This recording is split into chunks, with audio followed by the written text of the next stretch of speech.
This is Jim, and receiving this message. We are Ken Jennings and John Roderick. We speak to you from our present, which we can only assume is your distant past, the turbulent time that was the early 21st century. Fearing the great cataclysm that will surely befall our civilization, we began this monumental reference of strange and obscure human knowledge. These recordings represent our attempt to compile and preserve wonders and esoterica that would otherwise be lost. So whether you're listening from an advanced civilization or have just reinvented the technology to decrypt our transmissions, this is our legacy to you.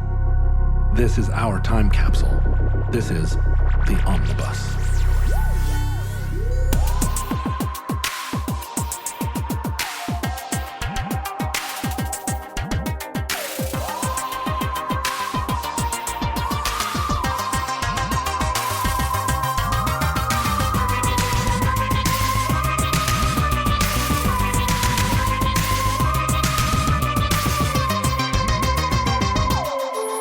You have accessed entry 714.1CH0910, certificate number 23082.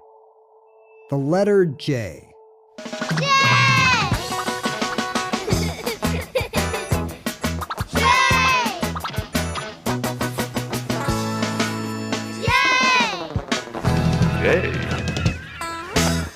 Have you ever wondered about the letter J?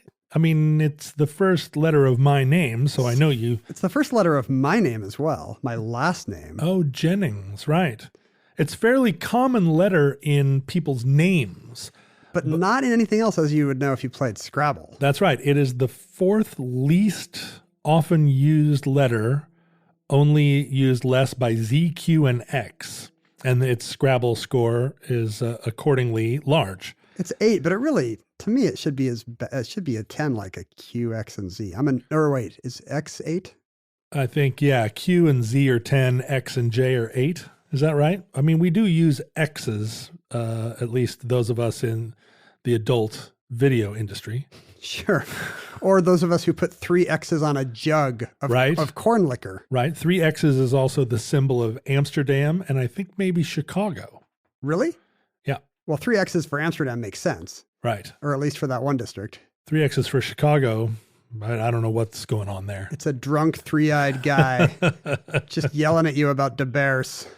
But also, J is right next to the letter I in the alphabet, and they look remarkably similar.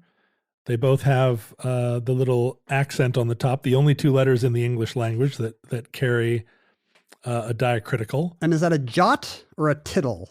Well, it's called a tittle. The little dot over the top of an I and a J are called tittles. Oh, I'm titillated. And they originally were there to distinguish the letter I, first of all, from other sort of squiggles in fast-written calligraphy. Because it's true that when you do write in script lettering very fast, everything is kind of a bump or a peak. Right, and you see this in the use of little diacriticals in Arabic or Turkish, other languages original Turkish script, other languages that are very much this kind of fluid, angular language. Well, I guess fluid and angular are different descriptions. But like if you write the word minimum and you're not super careful about your letters. It just looks yeah, I mean, if it's just a sine wave, and then you put a few dots on it. Oh yeah, look at that. Yeah, that's right. And originally they were much more slashes, but they eventually sort of consolidated down to dots. Oh, is that right? Yeah. They used to be slashes. Yeah, if you look at ancient manuscripts in Old English or similar scripts, Old French, you'll see that the dot over the I is much more of a little zing. Well, now I feel bad. It used to be a big, bold swash or slash, and now we've pushed it back onto a little reservation. Well, it happens particularly as typefaces were introduced. It was much easier, I guess, to have a dot, and it seemed more elegant at the same time. But I, being an ancient letter, is where all of this typographical evolution happened. You are an ancient letter? I am an ancient letter. Ken, I am the letter J. Moved forward through time, I've arrived here in physical form to tell you. I have come to tell you message. All. I come bringeth destruction and death. So the letter I is one of the oldest letters. It's very old. It originated in ancient Egypt as a hieroglyph, meaning a leg with a hand, or a leg first. Did they not know that legs have feet? Well, in ancient Egypt? In ancient Egypt, people walked on their hands and the sand. Used their feet as hands. So you don't want to get your feet all sandy. A little bit backwards. It totally makes sense. It was adopted into the Phoenician alphabet first, meaning leg.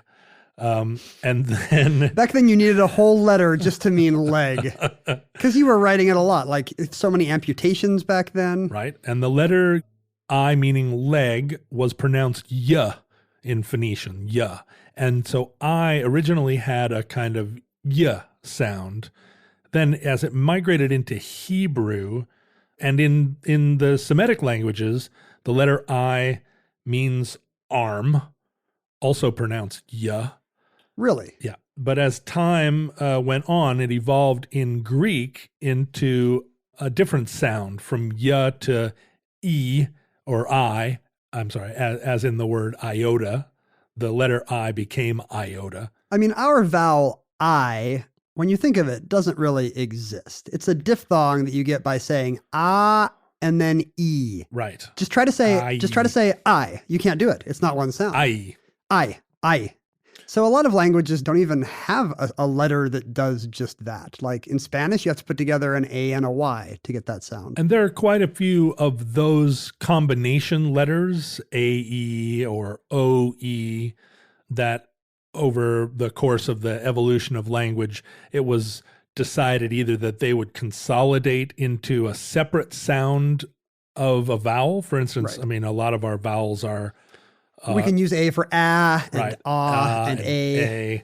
We this is part of teaching my daughter how to spell and how language works. It's often frustrating for her, and I think even for us, to know exactly which, you say like Sure. E, the E sound, except in this instance, it's the letter I. Imagine how English has become the world's kind of de facto second language, even though it's the worst. Imagine some kid who's been raised speaking Spanish or Italian or some purely phonetic language. Right. Where spelling is not even a thing. There's no such thing as spelling bees because every word is spelled how it sounded and every word is pronounced how it's spelled.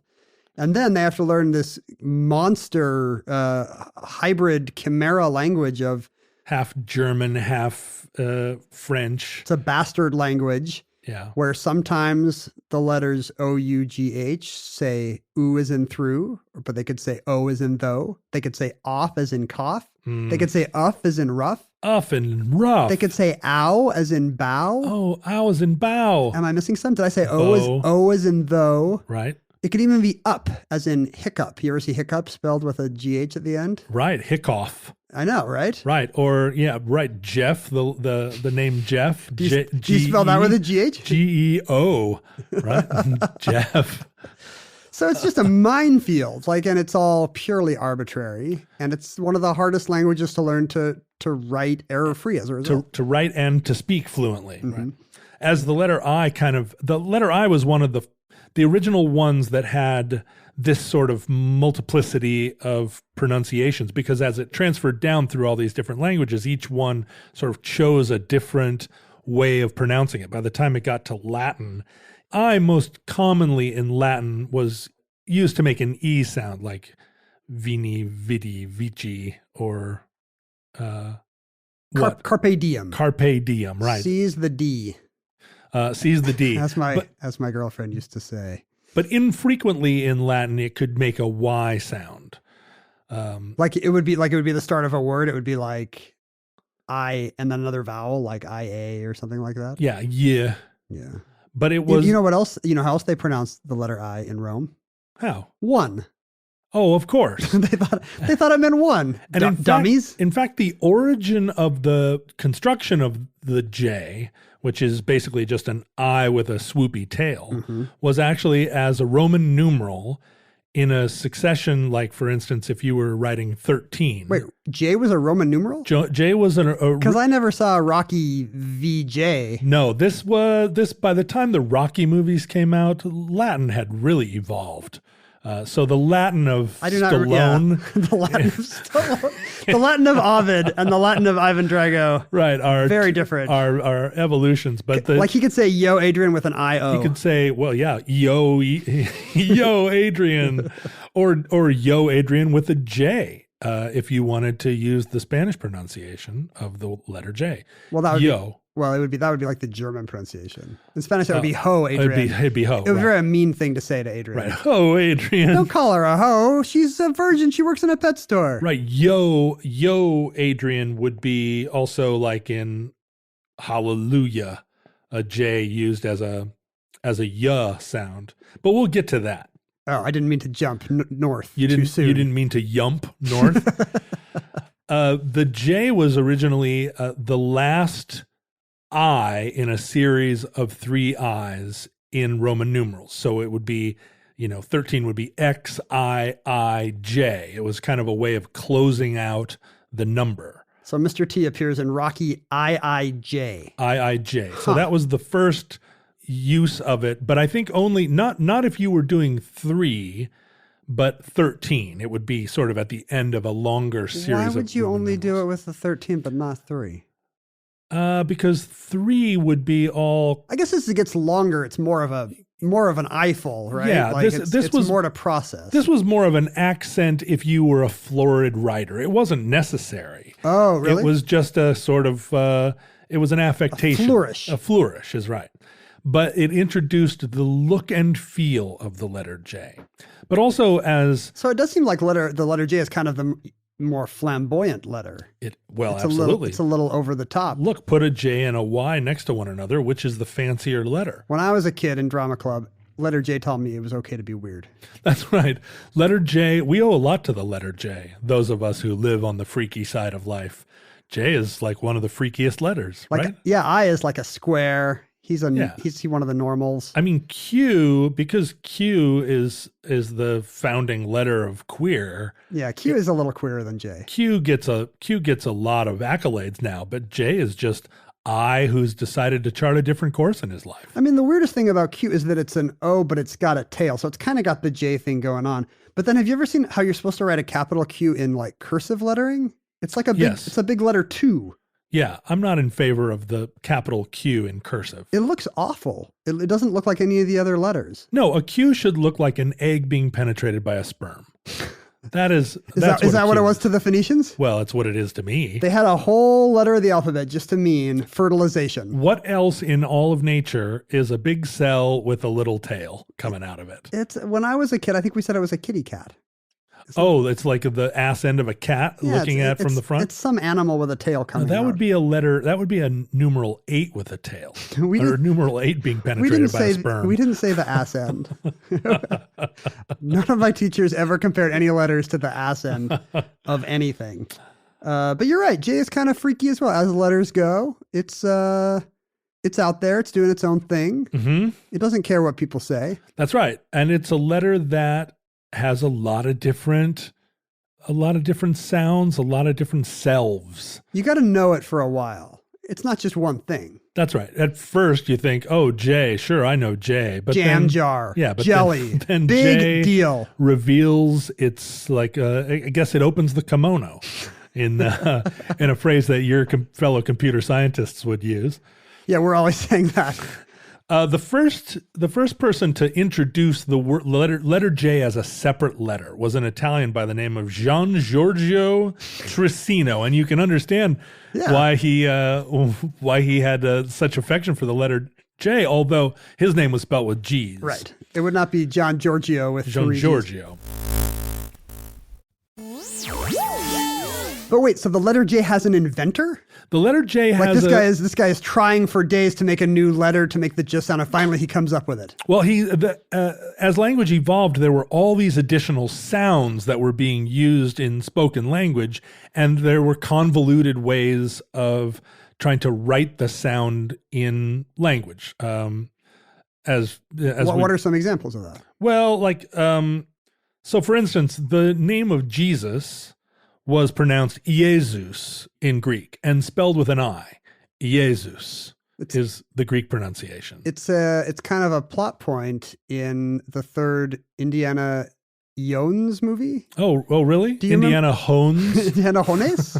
Hello, Mr. Hones. That guy sure does have a set of Jones. No, do you not remember this? There's so Sean Connery has been studying the Grail traps his whole life. Right. And he knows there's going to be, you have to spell out the name of God. He's the only one that calls him Indiana. Right. Right. No, he calls him Junior, because they named the dog Indiana. Right. Like, so as soon as Henry Jones Jr. leaves home, he goes to college and pretends he's named he takes his own dog's name. It's very odd. Yeah. His origin story asks more questions than it answers. It's not really clear why he would identify with it. Like, he always thought his dog had such a cool name that the second he left, he was like, yeah, my name's Bowser. Well, I always wanted to be named Peter. Was that your dog's name? No, not at all. It was... because of Family Guy. No, it was pre-Family Guy. It was kind of, it was like, I loved Winnie the Pooh, and I thought Christopher Robin was a great name.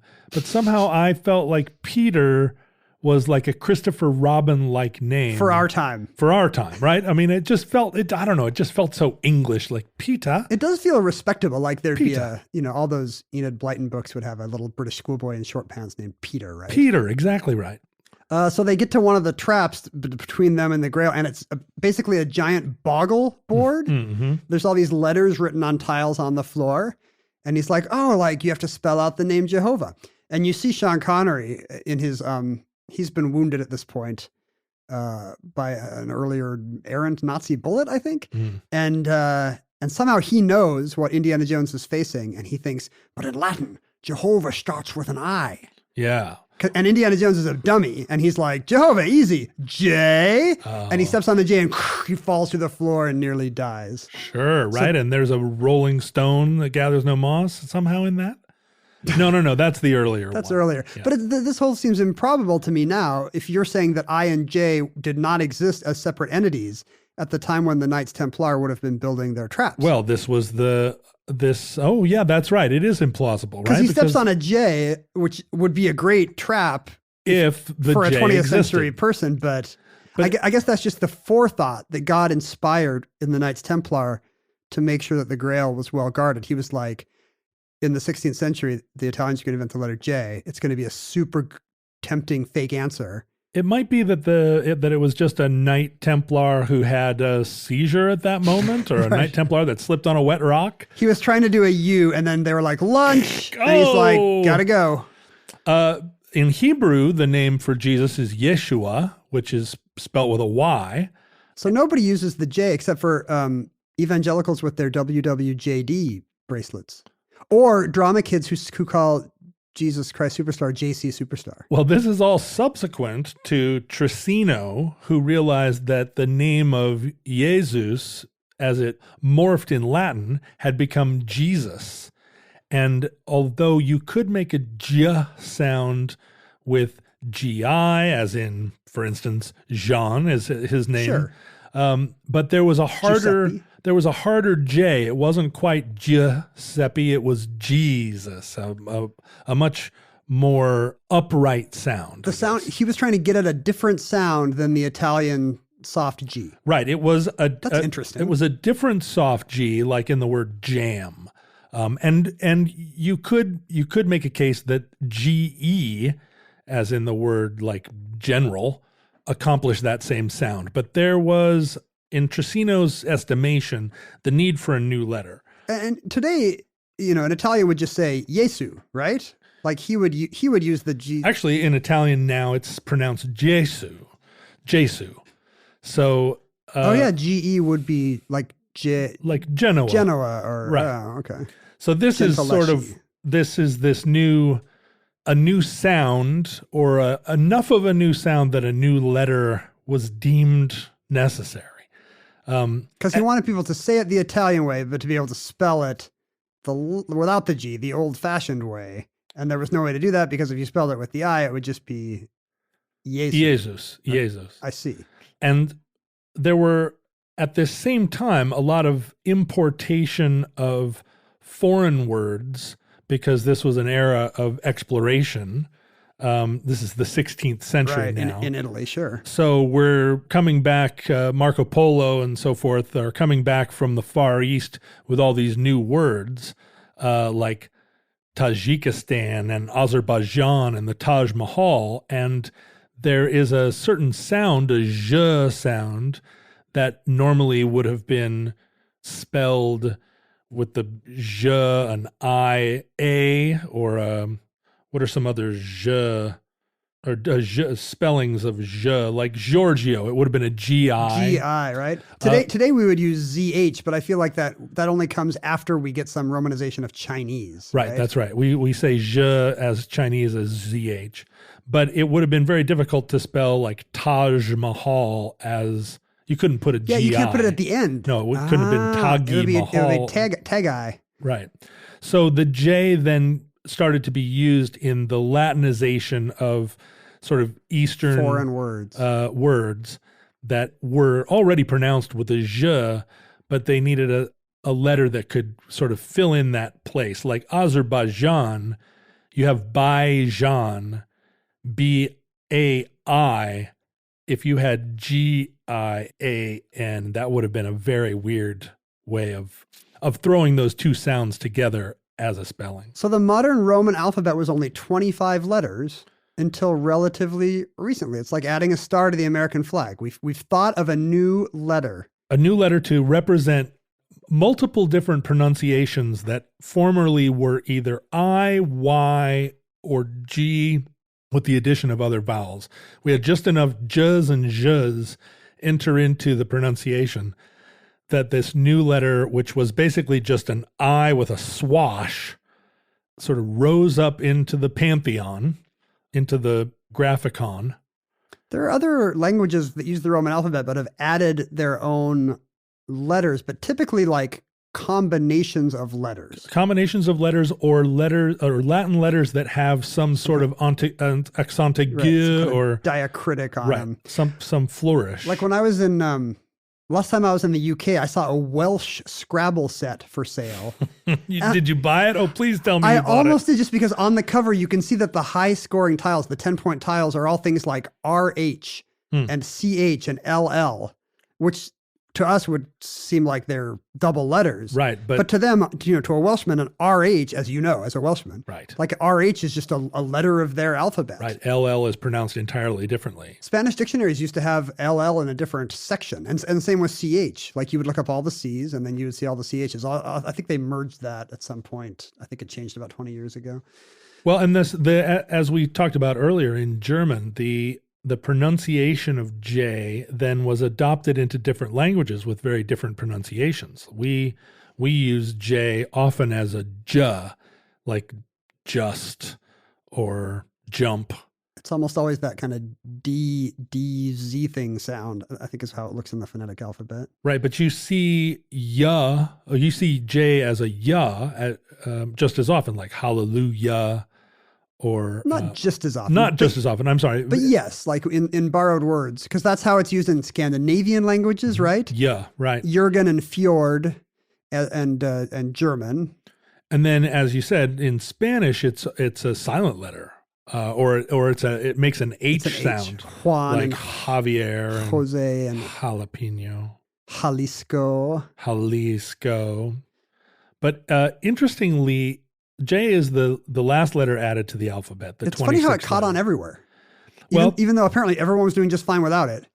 And then this Italian guy makes it up and other languages are like, oh, that could be our H sound or that could be our Y sound. I guess we can use that as a substitute for these awkward combinations. I suppose they were doing what we were doing and they were just doubling up and having I be everything. Is that right? And for the most part. And then with a separate letter, you could assign the different pronunciations to I or I with a tail. Yeah, but interesting that J would become a consonant rather than another vowel form. Yeah. Although we often use it sort of vowelistically.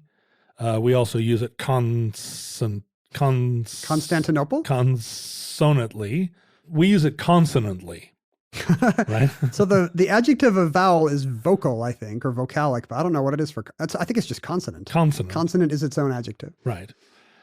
But actually, they're very often in English up through the 19th century, there was a 27th letter of the alphabet. A special bonus letter? A special bonus letter, which is the ampersand. The ampersand was often included in descriptions of the English alphabet. Yeah, we still do it when we sing.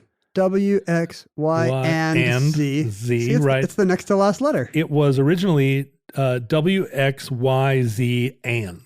Well, that doesn't sound as good. It doesn't sound as good. And the ampersand, if you think about it, is a combination of the letters E and T, which in Latin represented et, which is and. We call that a ligature. 2 letters stuck together, like when English people put their A and their E together like weirdos. Why would that need to be its own? Was it only used to mean and, or was it used anytime you needed an E and T together? So and meant et, or and was pronounced et in Latin, or the word for and was et in Latin. Like et al. Et al. Or et cetera.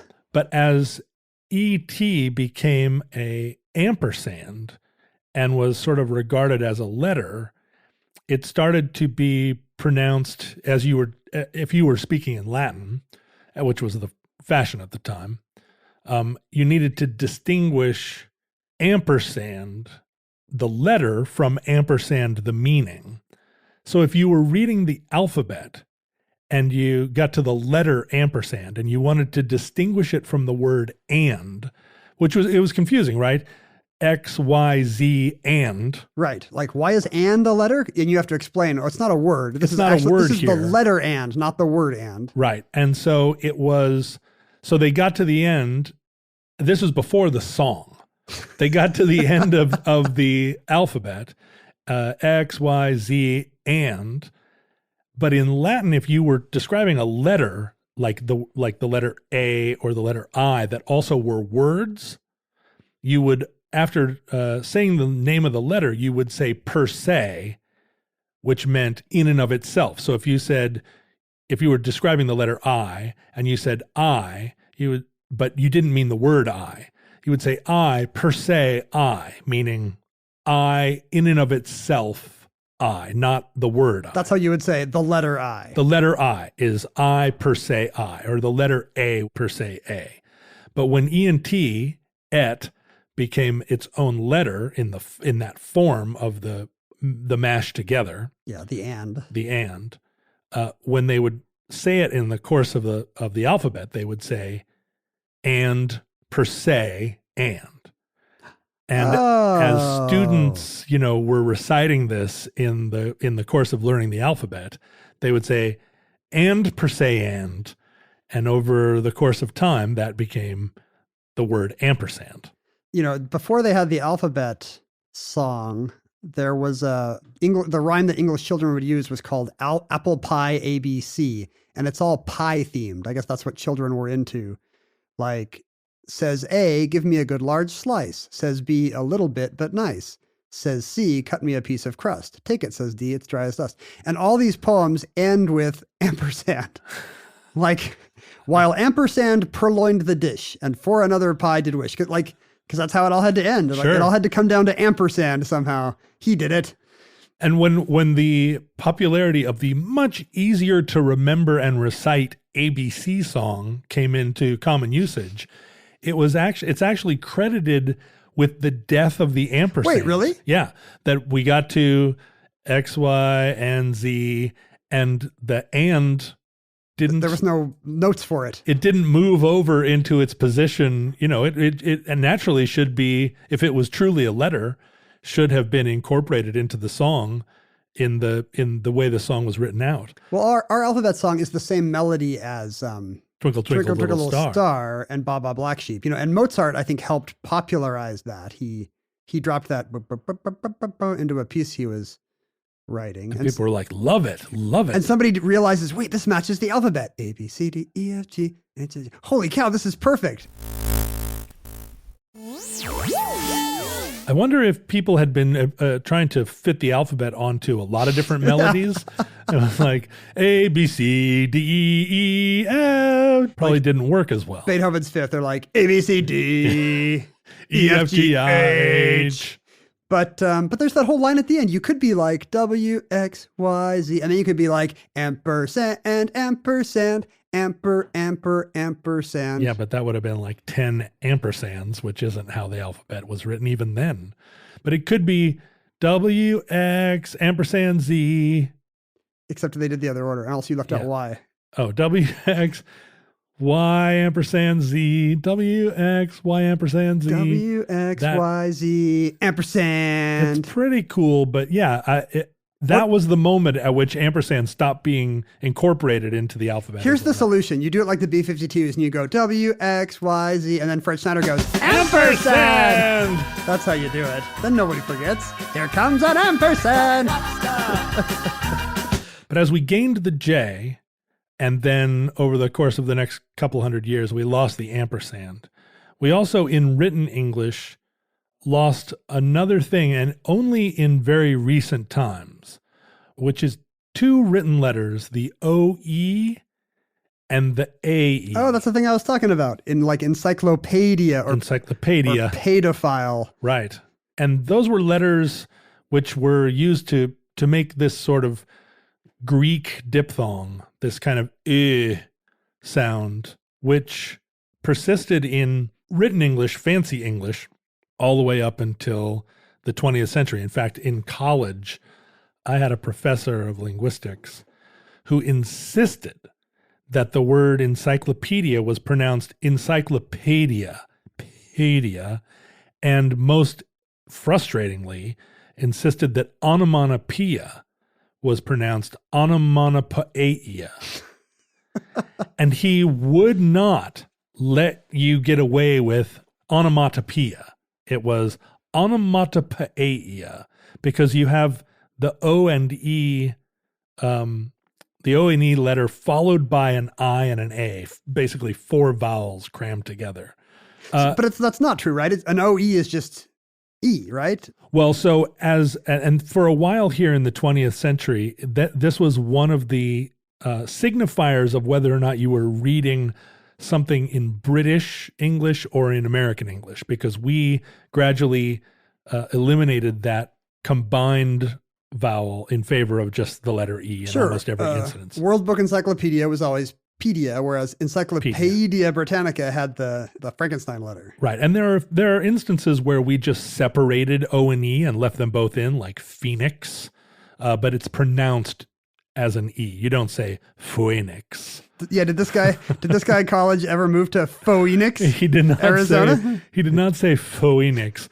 But if you think about most European languages create quite a few additional sounds with the introduction of diacritical marks. And we in English have eliminated effectively all of those, reducing most of those sounds down to Which is E. awesome. I always feel bad that for people in languages where they have to, they probably have to hold down the A on their phone and then see all the little umlauts or whatever. Yeah. I mean, we've got heavy metal bands trying to keep it alive for us, right? Yeah, but there's an overuse of umlauts there where the umlaut does actually not change the pronunciation I of believe it at all. it changes none of the pronunciations. Like I say Motorhead the same, I say Motley Crue the Instead same. of Motorhead. Does Queensryche have one? Queensryche absolutely has one.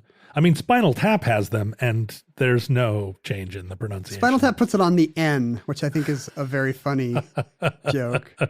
So how do you feel as someone who starts with the letter J? Do you feel proud that kind of the weirdo outlier letter is your totem, your spirit letter? Well, when you were arranged by alphabet in elementary school and everyone lined up, it was usually by last name. So R is a perfectly legitimate letter for last name, and it's really more a question to you, like were there that many other J's? I imagine people with last names starting with A or B, there are probably always quite a few of those. There's research on people whose last names start at the end of the alphabet, people named Young or Zurkowski or whatever, right? In that later in life they're worse at impulse control because they spent their whole childhood waiting to be called. Right. And so when those guys see an opportunity, like if they see something, they will not wait for a sale. They're the ones buying weird stuff at the checkout line. Because they're like, me now. Oh, finally. Yes, it's Mr. Zurkowski's time. But being in the middle of the pack, I never really noticed when we had to write or learn how to sign our names in the phonetic, what do you call that? The sign alphabet, finger spelling. Yeah, that's right. J is one of the letters where you have to do a little flourish. Yeah, Whoosh. again, you do a swash. J and Z are the only ones that actually have the Have movement. little swashes. So when Jay-Z has to sign his name, of course, he's all over the place. What was great about being John, even though there were an awful lot of Johns when I was growing up, I mean, that's not a very popular boy's name now, but in 1968, when I was born, if you didn't name your kid John, there was something wrong with you. You had to explain why to the magistrate? Yeah, the only names really were John, Matt, Luke, No Paul. wonder you wanted to be Peter. I wanted to be Peter. It was so that was the most novel exotic name you could think of. Sure, well, and he goes, he ends up, he's the only one that got the hell out. Peter was the great adventurer. 2 syllables. But what was great about John was that there were so many different pronunciations of J as that name migrated around the world. So I could be Juan, I could be Jean, I could even be Jesus. Ian or Ian or Sean. That's right. Or what is it Ivan? I assume it's Ivan, right? I'm not sure, but yeah, probably. Or Ioannis was sort of where it evolved in Greek. Yeah, Ioannis in Greek still. So it was really fun, I think, as someone named Brian, when it was like, well, what would that be in Spanish? It's like, I don't know, Brian. There's not a lot of ways you could go with it. That was me being Ken. Like I had to be Pancho or Right. Auguste. I just had to make something up. Ken. And I was so jealous that there was a kid named Jim Shoemaker next to me in class, and in Spanish he could be Jaime Zapatero. Jaime Zapatero. Because both his names translated. Well, so did mine. As John Roderick, I was Juan Rodriguez. Sure, you're like Zorro. I was. You're freaking Zorro.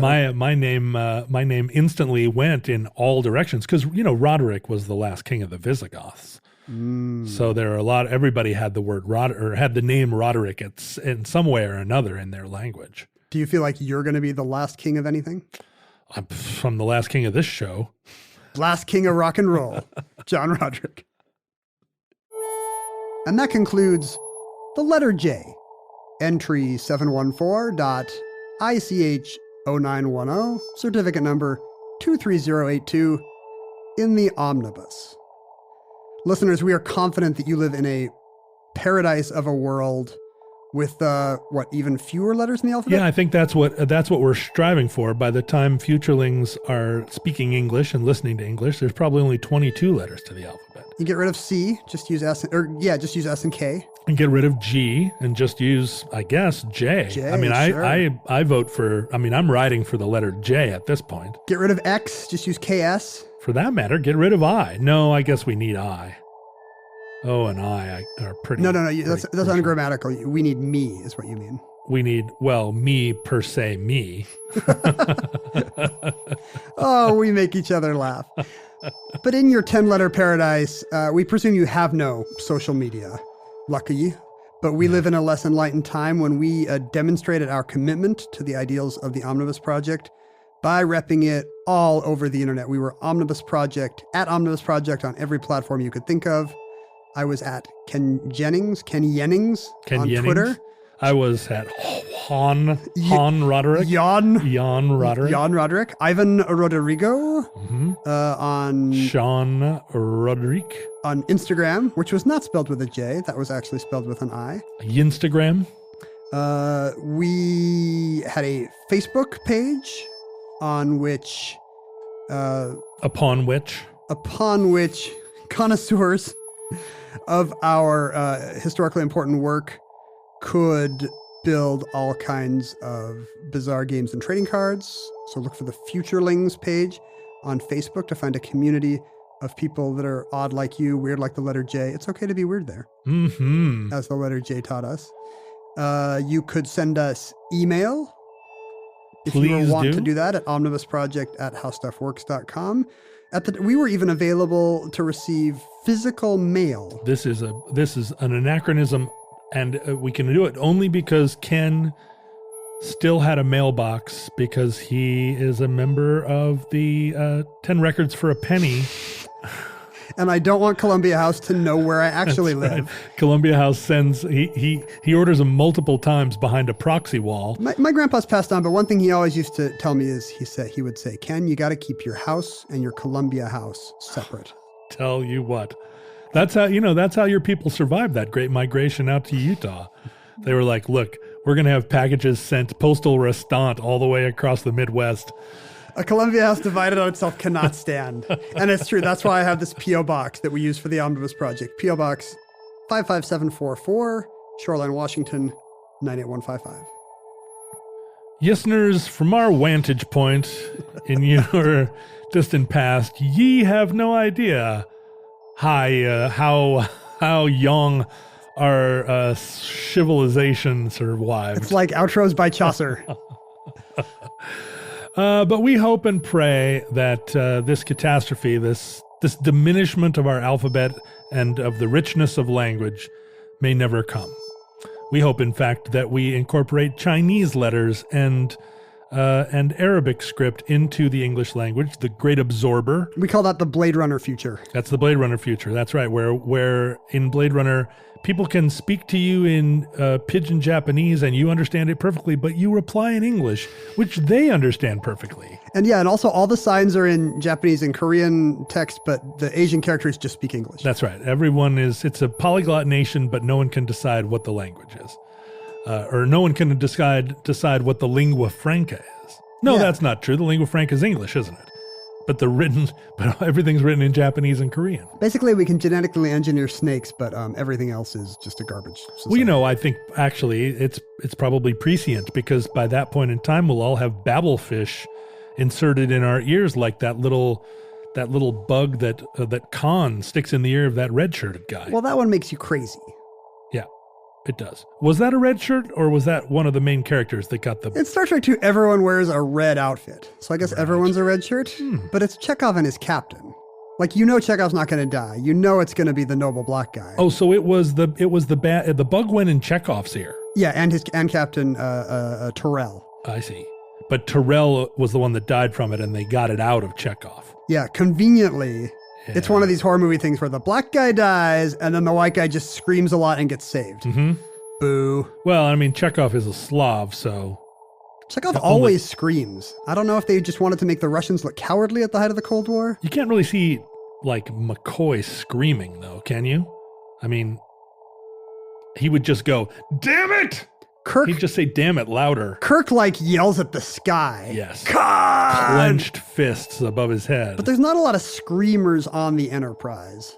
No, and you would kind of think it would be Sulu. Why? Oh, like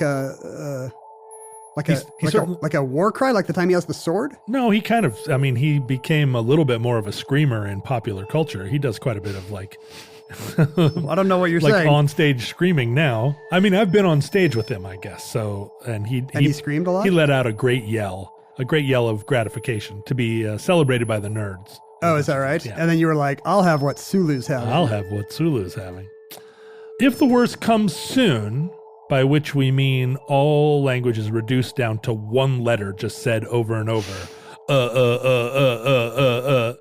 Like an ultimate glitch in the Matrix. Dur, dur, dur. The only letter is dur. Dur, dur, dur, dur. This recording, like all our recordings, may be our final word. It could be our ampersand. This could be our final word, per se word. To coin a phrase. But dur, per se dur. But if Providence allows. If Jesu allows. Yeah, right. If Jesus allows. I love this, what would the word end up being if it was dur per se dur? Dur per se dur. Derpsy dur. Derpsy dur. That's what you call a super dumb person. Is a derpsy dur? A derpsy dur. Let us begin coining it now. New meme, derpsy dur. Derpsy dur. Hashtag derpsy dur. If Jesus Janus allows, we hope to be back with you soon for another entry in the Omnibus.